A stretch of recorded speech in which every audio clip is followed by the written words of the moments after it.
2,16. Pode ler.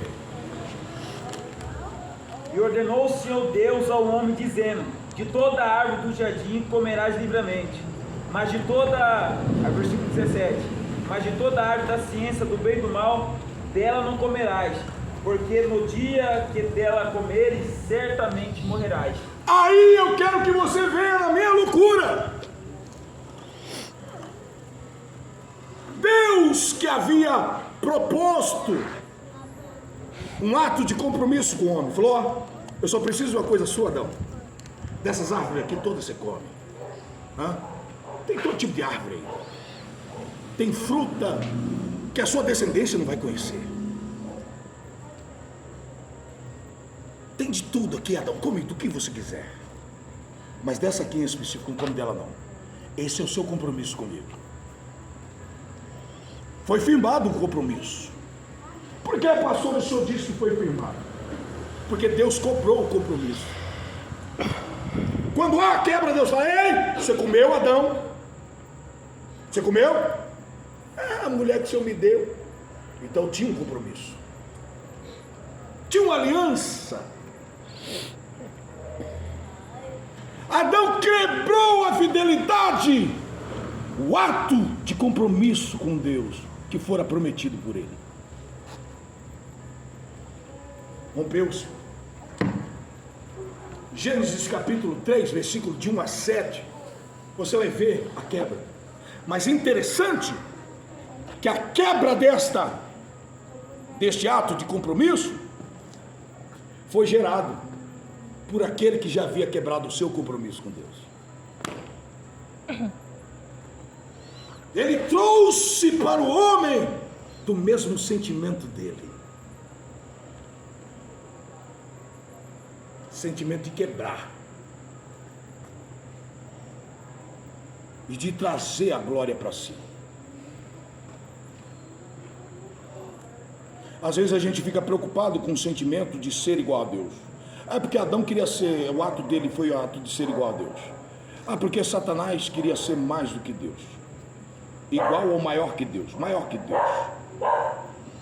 Mas a gente tem que pensar no ato da traição, a quebra do compromisso, da aliança, daquilo que foi firmado.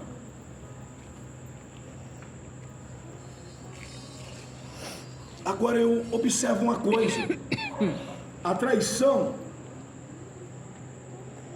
ela traz dois fatores específicos contra a vida do homem.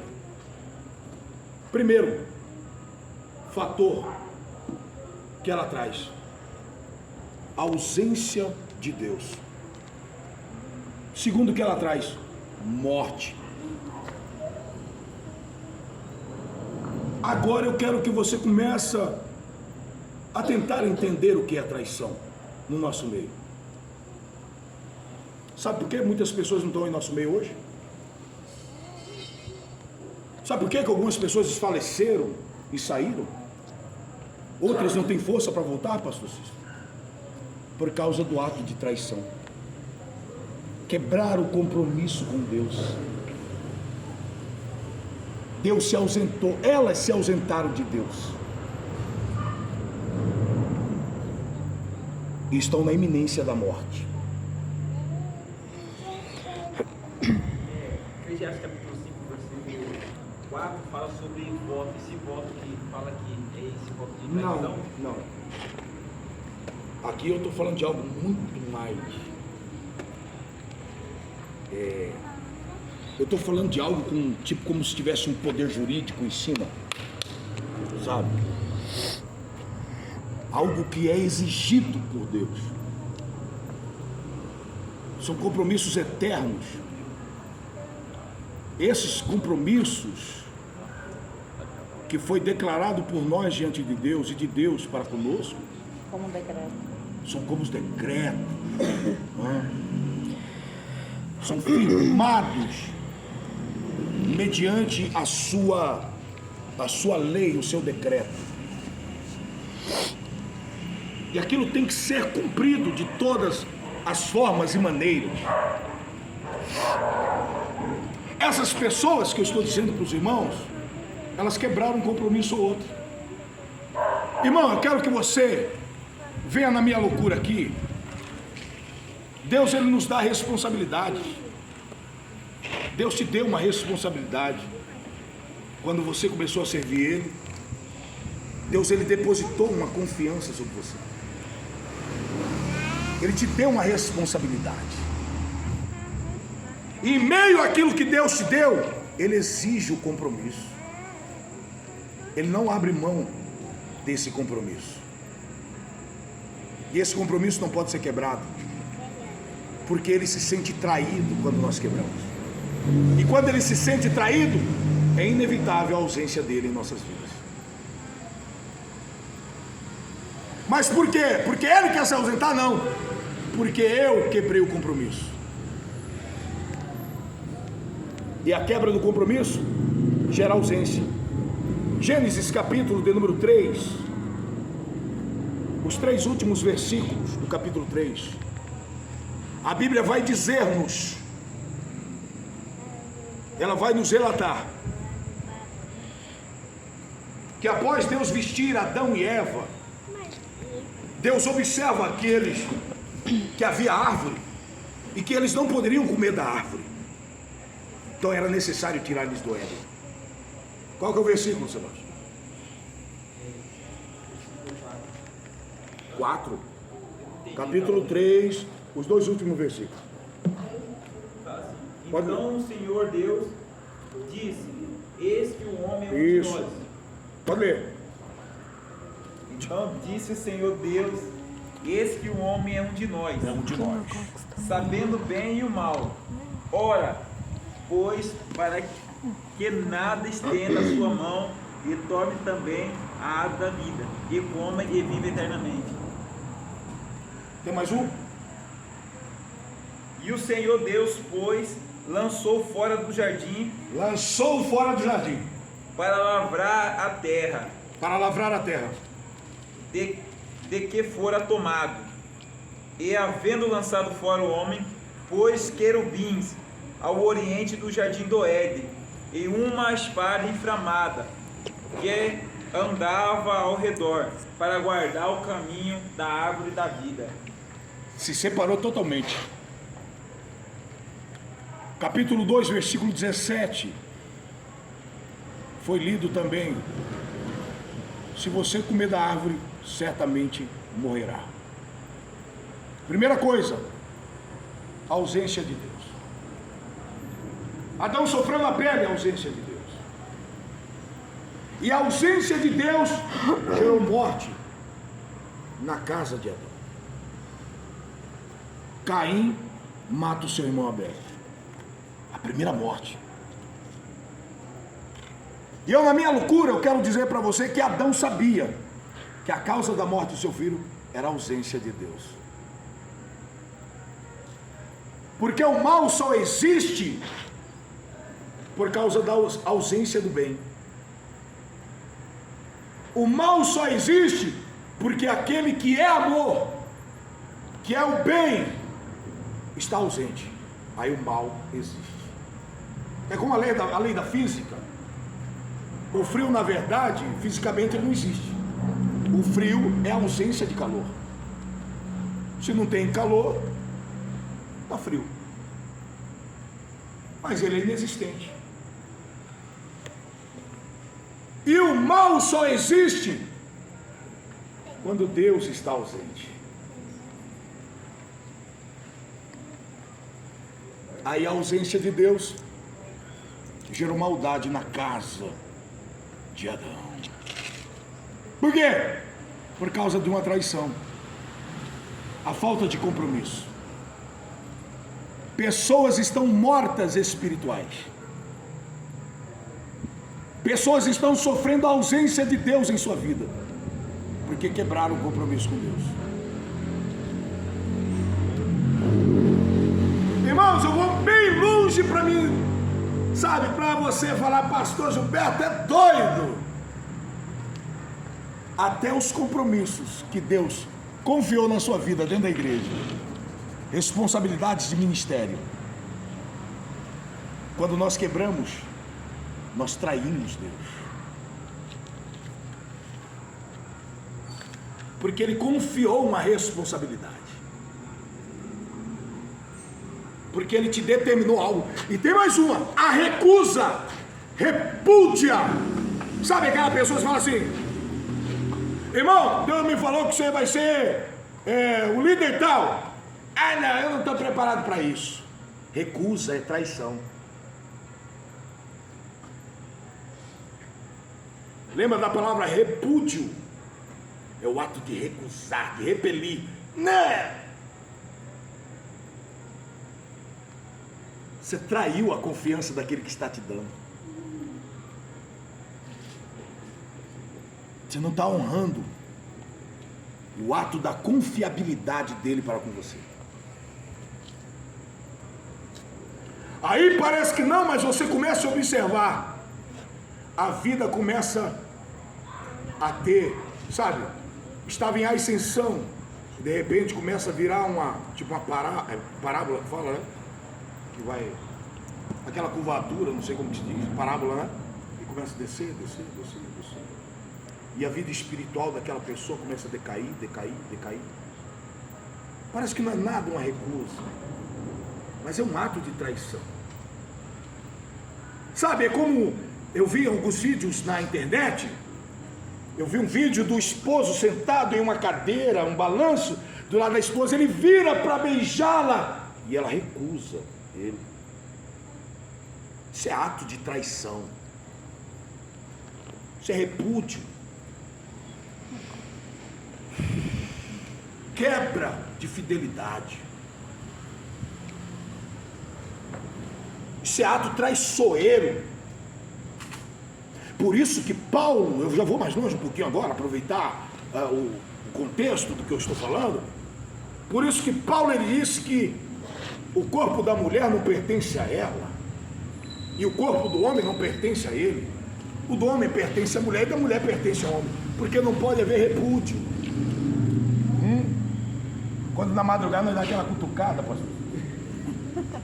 Olha aí. Ô Glória! O cabra tá até sapateando. Tá cutucado. Aí a irmã fala assim: hoje não. O cabra que tá naquele Pentecoste, pastor. Parece que joga ele numa piscina de água fria. Ele se senta repudiado. Isso é ato de traição. Os homens gostou.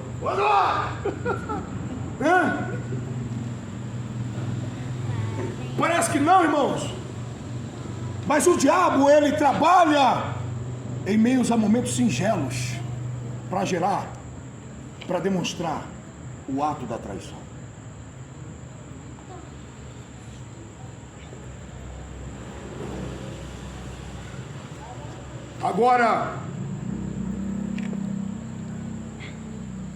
Agora para nós encerrarmos, eu quero falar sobre o terceiro ato de traição. Abre aqui, Sebastião, esse negócio aqui. Ah, não, tá aberto. O terceiro ato de traição. Aquilo que nós lemos. Eu quero te contar uma breve história. Fato, realidade. Há quase 2000 anos atrás, uma bela mulher, virgem, pura, ela recebeu a visita de um ser celestial. E na visita desse ser celestial, ele disse para ela: ei, tu és agraciada do Senhor. E existe um compromisso seu para com o teu Criador. E o compromisso é o seguinte: é que vai ser gerado dentro de você uma criança. E essa criança, ela vai ser gerada através do Espírito Santo. E essa criança que vai nascer, ele vai ser gerado para a remissão do pecado do povo. E o nome dele vai ser Emanuel, Deus conosco. E ele vai se chamar Jesus, aquele que salva. Essa mulher se preocupou, mas ela falou: cumpre em mim a tua palavra, Senhor. Aceitou aquele compromisso, uma bela mulher. E o interessante é que ela estava desposada, ou seja, ela estava recém-casada, recém no seu compromisso de casamento, ou seja, estava no momento do seu casamento, virgem, e tinha o seu esposo, um varão bonito, por nome José, cheio de vigor, desejoso por estar com a sua esposa. Mas de repente ele ficou sabendo que ela estava grávida, e ele desejou romper o relacionamento. Falou: não posso ficar com essa mulher, ela me traiu.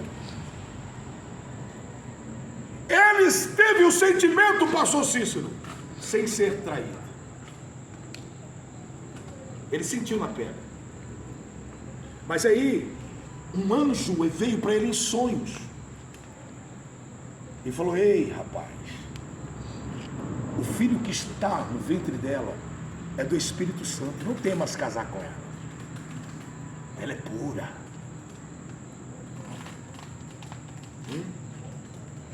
Ela é pura, nunca te traiu,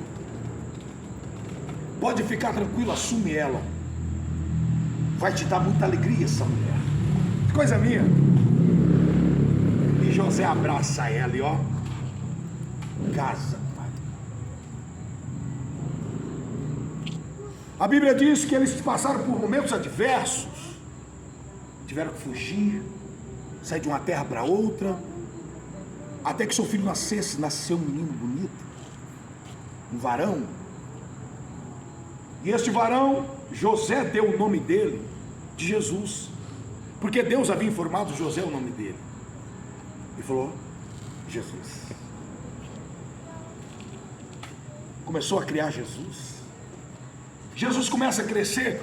Quando essa criança atinge 12 anos de idade, em Israel na época, um jovem varão, primogênito então, com 12 anos de idade, ele tinha estatura de um homem maduro, que cuidava da sua família, trazia providência diária para casa, ajudava a mãe, contribuía com tudo em casa. A Bíblia diz que Jesus tinha por costume, porque Maria e José o levavam todos os anos a Jerusalém para adorar. E no 12º ano de vida dele, ele foi. E ali no meio daquela festa, dos banquetes, dos sacrifícios, da adoração, acabando o seu período, entraram na caravana, Maria e José, e foram embora. No meio da caminhada, cadê Jesus? Saíram procurando Jesus. Cadê Jesus?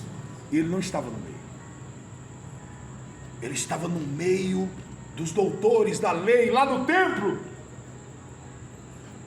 argumentando a palavra de Deus, trazendo à tona as referências da lei, dos profetas maiores, menores, cheio de sabedoria.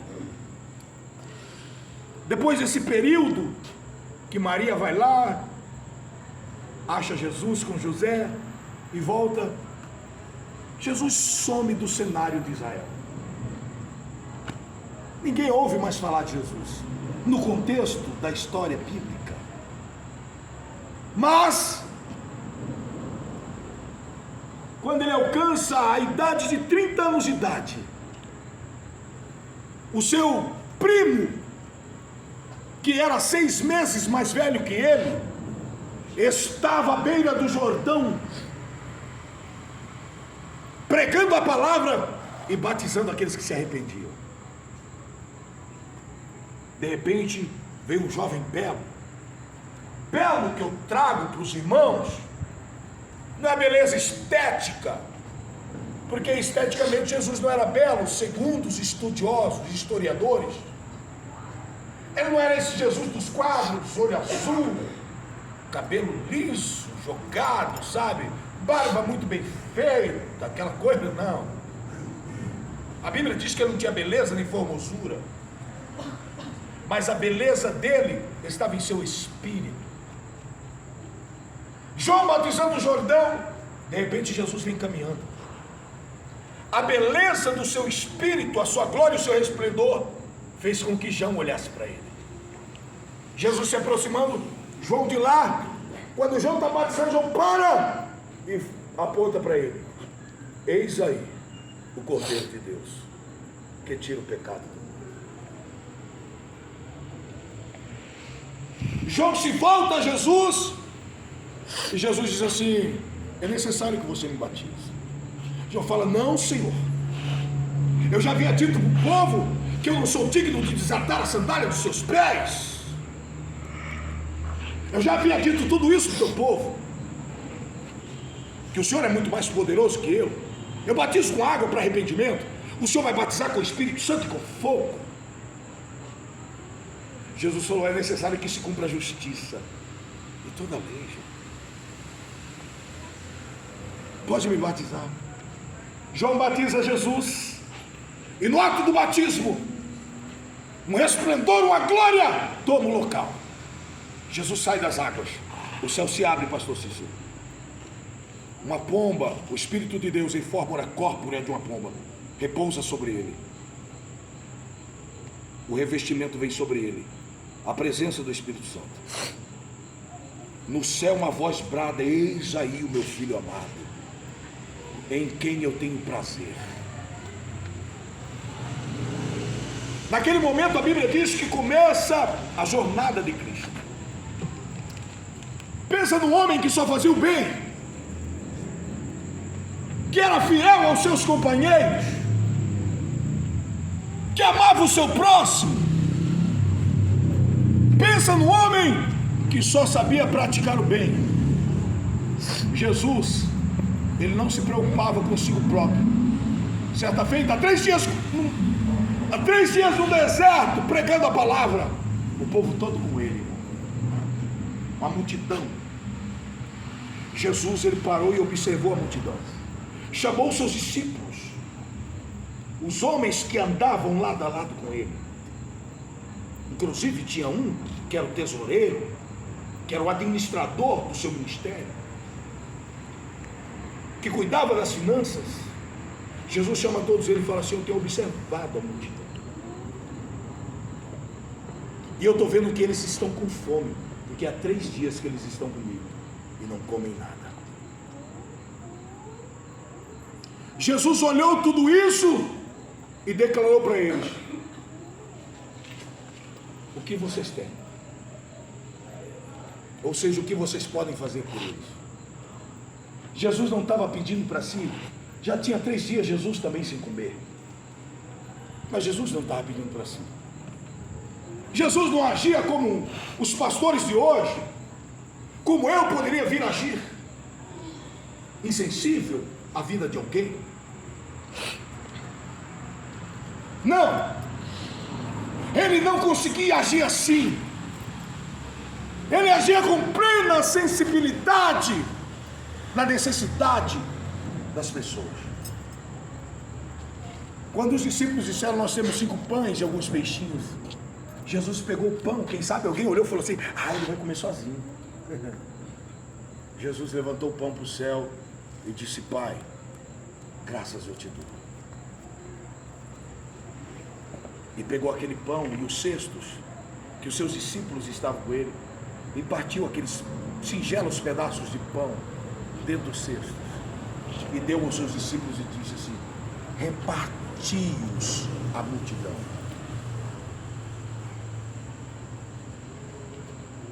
Jesus é esse homem que traz a providência.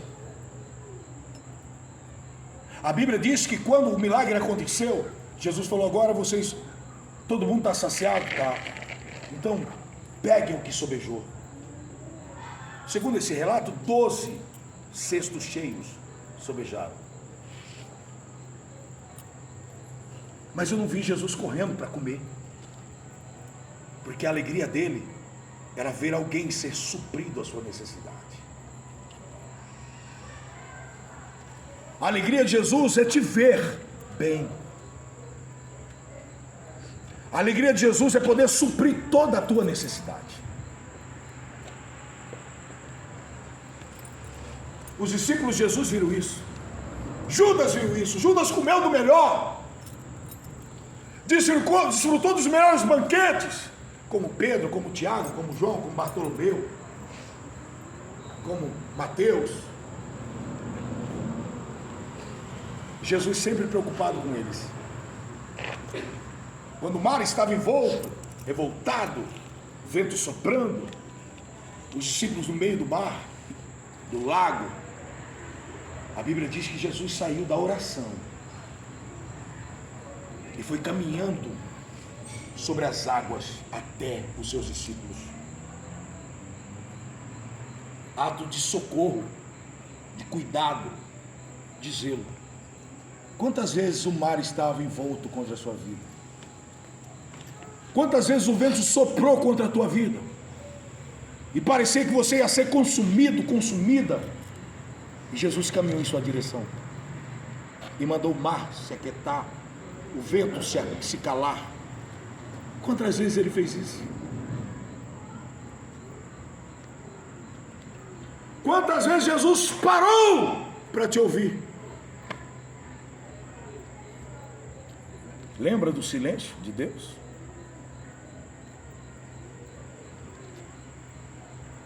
Quantas vezes ele agiu dessas formas? Através desses métodos, para demonstrar o cuidado, o zelo e o amor que ele tem por nós. Quantas vezes ele agiu dessas formas?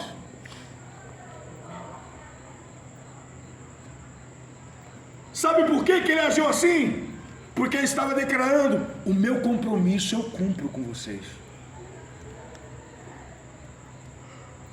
Mesmo quando ele sabia que ele ia morrer, ele falou assim: eu vou estar convosco até a consumação dos séculos. Não vou vos abandonar, não vou vos deixar, vou permanecer convosco.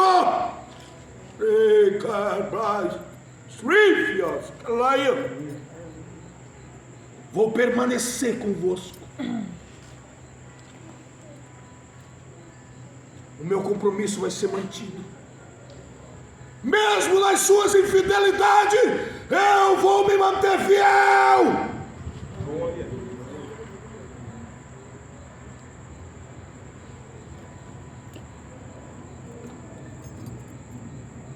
Existem duas atitudes de infidelidade que atingem o ser humano: a infidelidade física e a infidelidade emocional. Jesus ele foi atingido pelos dois tipos de infidelidade. A física em sua própria carne, ele sentiu. Eu não vou longe, não foi, eu não vejo, eu não vou dizer que foi nos açoites, né, na coroa de espinhos, não. Eu vou dizer que foi lá, no Getsemane,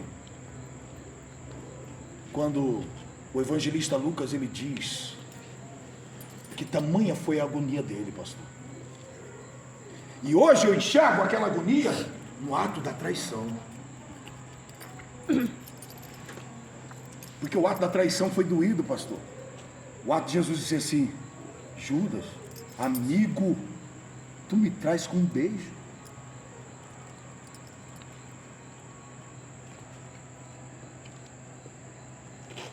Será que nós traímos Jesus como? A sua infidelidade está onde? A sua falta de compromisso, a minha falta de compromisso está onde? Está num culto? No ato de um culto? De eu repudiar um culto? Está no ato de eu menosprezar algo que ele me deu para fazer e eu não quero fazer? Aonde você está e eu estou traindo aquele que cuidou, que zelou, que fez tudo por mim, que ninguém podia fazer o que ele fez? como você está traindo ele? Ou será que você não trai ele? Ou será que você está perfeito em obras? Ou será que você não entendeu ainda que ele precisa que você cumpra o seu compromisso com ele? O que você está menosprezando? O que você está deixando de fazer? Aonde está sendo a tua falta e a minha falta?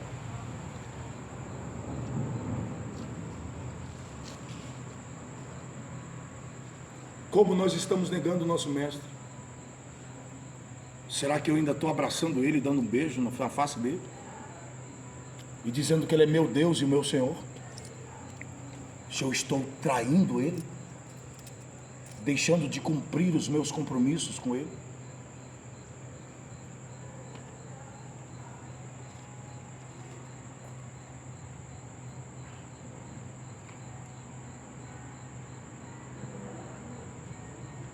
Eu quero que você medita nisso agora.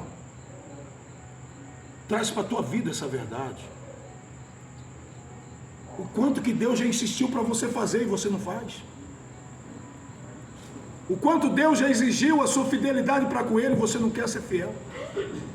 O quanto Deus já pediu para você, deixa isso! E você não deixa. Mas a traição, ela traz dois fatores para a vida do homem: a ausência de Deus e morte.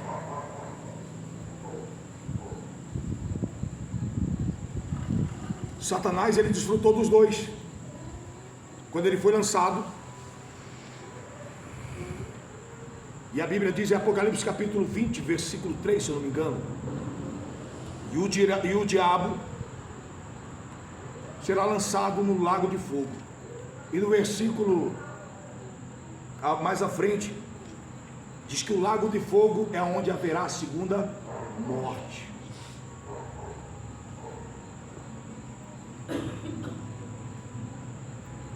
Apocalipse 20, 10, 14 e 15. Escapa-te pelo teu relacionamento com Deus. Ele gerou uma aliança contigo. Você tem que saber que você faz parte da noiva dele. Ele não aceita a falta de compromisso. Que nós possamos viver essa verdade. Que essa verdade ela esteja implícita dentro de nós. Que a minha alma entenda: eu não posso trair o meu Deus. Não traia o teu Deus. Compromisso.